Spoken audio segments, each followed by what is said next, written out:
আচ্ছা, আরেকটা প্রশ্ন হচ্ছে গণতন্ত্র ভোট গ্রহণ এটা শিরকের মধ্যে পড়ে কিনা, রাজতন্ত্র কি ইসলামে বৈধ কিনা। দুই প্রশ্ন রাজনৈতিক প্রশ্ন, আমরা রাজনৈতিক প্রশ্ন থেকে বাইরে চলি ইনশাআল্লাহ।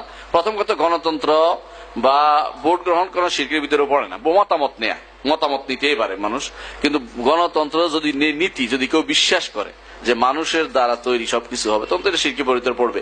আর যদি বিশ্বাস না করে, তার উদ্দেশ্য থাকে যে আমার অধিকার আমি দেব, আমার অধিকার অনুসারে আমি চলবো, আমার অধিকার দেওয়ার, আমাকে আমার মতামত দেওয়ার অধিকার দেয়া হোক, ক্ষমতা দেয়া হোক, তাহলে এতে কোনো দোষের কিছু নেই। কারণ ইসলাম এই হুররিয়াতুর রায় বা মত প্রদানের স্বাধীনতায় বিশ্বাসী, এতে কোনো সমস্যা নেই। কিন্তু সমস্যা হচ্ছে তন্ত্রটা নিয়ে, গণটা নিয়ে নয়, তন্ত্রটা নিয়ে। এই তন্ত্রটা যতক্ষণ পর্যন্ত আমরা বদলাতে না পারবো, ততক্ষণ পর্যন্ত আমরা এটাকে সরাসরি মেনে নিতে পারছি না। আল্লাহ আমাদের সঠিকভাবে বোঝার তৌফিক দান করুন। রাজতন্ত্রকে ইসলামে বৈধ কিনা, ইসলামে রাজতন্ত্রকে মৌন স্বীকৃতি প্রদান করেছে, মৌন স্বীকৃতি ইসলাম রাজতন্ত্রকে প্রদান করেছে, যদিও এটা কোনো স্বাভাবিক নিয়ম মধ্যে পড়ে না। যদি কেউ রাজতন্ত্রের ক্ষমতা এসে যায়, তাকে মেনে নেওয়ার কথা ইসলাম বলেছে, বরং ইসলামে এ ব্যাপারে মৌন সম্মতি রয়েছে। আমার বিশ্বাস শেখ ওইটা আলোচনা করবেন।